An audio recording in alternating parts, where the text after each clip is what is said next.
दोस्तों, ममता बनर्जी मुख्यमंत्री पद से इस्तीफा नहीं देंगी। ऐसा उन्होंने क्यों फैसला लिया है?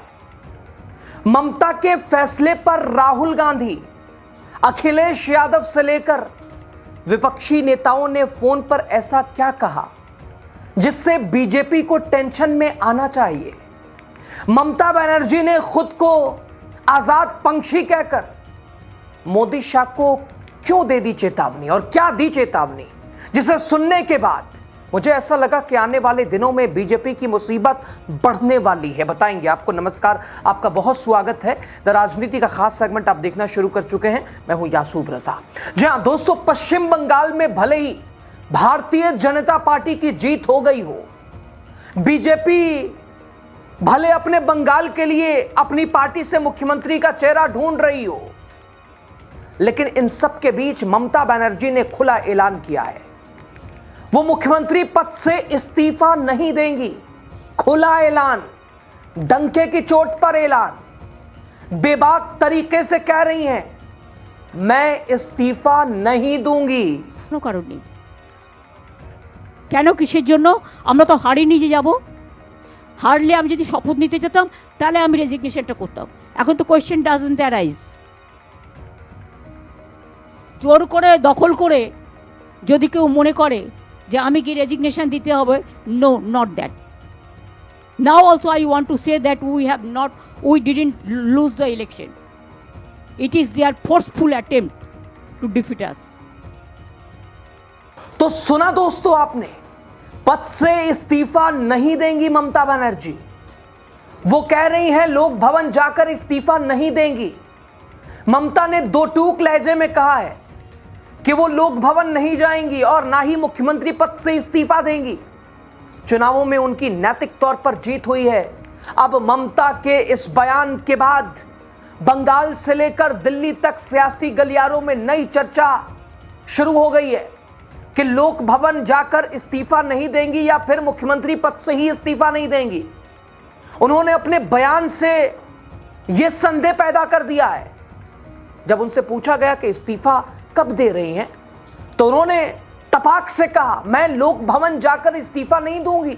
दोस्तों, ममता बनर्जी ने आगे कहा, इस लड़ाई में उनके साथ इंडिया अलायंस के भी साथी हैं।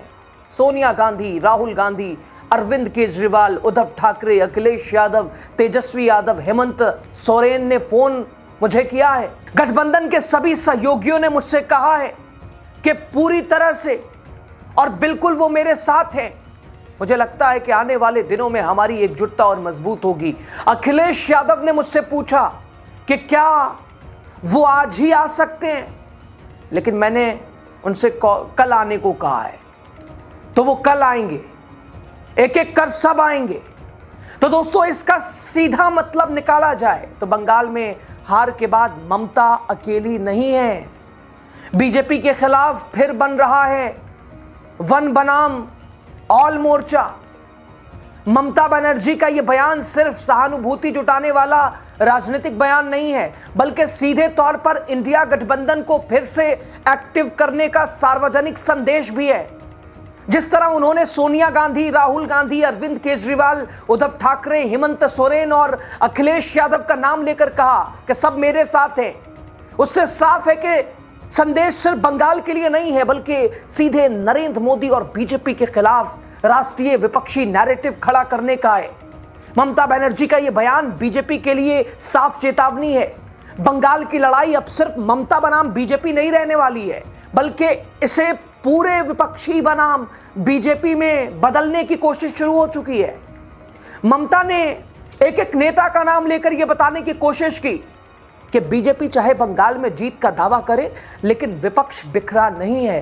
उल्टा हार के बाद भी अगर सारे बड़े चेहरे फोन कर रहे हैं, मिलने आ रहे हैं, तो इसका मतलब यह है कि इंडिया गठबंधन खत्म नहीं हुआ है, बल्कि बीजेपी के खिलाफ नया मोर्चा बनने की तैयारी में है।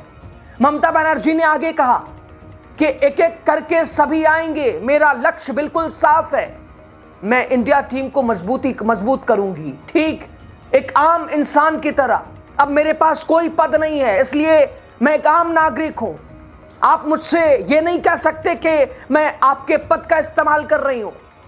अब मैं एक आजाद पंछी हूं, मैं अपना पूरा जीवन लोगों की सेवा में समर्पित कर दिया मैंने। यहां तक कि इन 15 सालों में मैंने पेंशन का एक भी पैसा नहीं लिया, मैं वेतन का भी एक पैसा नहीं ले रही हूं, लेकिन अब मैं एक आजाद पंछी हूं, इसलिए मुझे कुछ काम करना है और मैं उसे जरूर करूंगी। दोस्तों, ममता बनर्जी कह रही हैं कि अब मेरे ऊपर कुर्सी, पद, प्रोटोकॉल या सरकारी जिम्मेदारियों का बोझ नहीं है, अब मैं खुलकर राजनीति करूंगी, मैं आजाद पंछी हूं।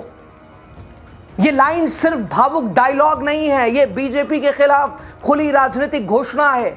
मतलब साफ है, अब ममता सिर्फ बंगाल तक सीमित नहीं है और सिर्फ बंगाल तक सीमित रहना भी नहीं चाहती हैं, बल्कि पूरे देश में इंडिया गठबंधन को जोड़ने वाली बड़ी भूमिका में खुद को पेश कर रही हैं।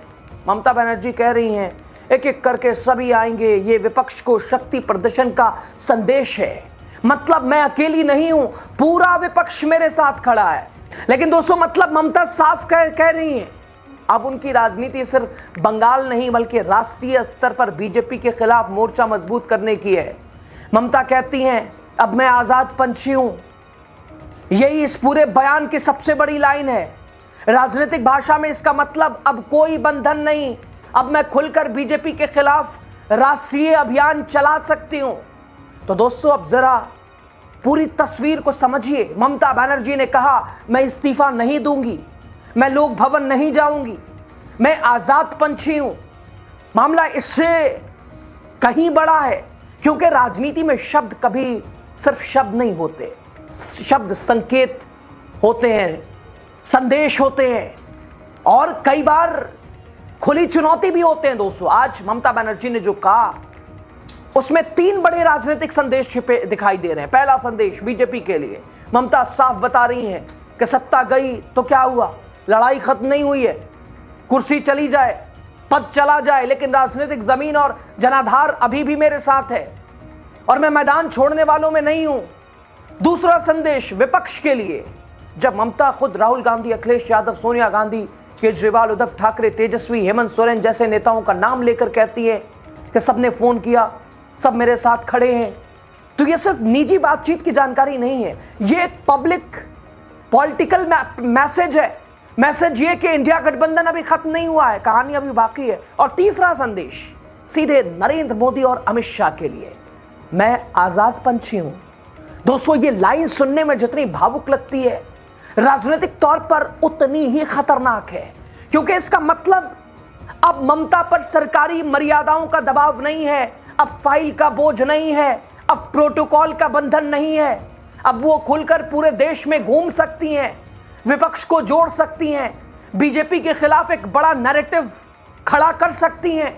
और पता है दोस्तों, सबसे दिलचस्प बात क्या है, अखिलेश यादव का कहना है कि मैं आज भी आ जाऊं, आज ही आ जाऊं क्या? राहुल गांधी का फोन, बाकी नेताओं का समर्थन, ये संकेत बता रहा है कि बंगाल की लड़ाई शायद बंगाल तक सीमित नहीं रहने वाली है। इंडिया अब पहले से ज्यादा खतरनाक होगा। एक हार ने खुद, हालांकि बीजेपी जहां खुश होगी तो साहब देखिए ज्यादा दिन खुशी नहीं रह पाएगी।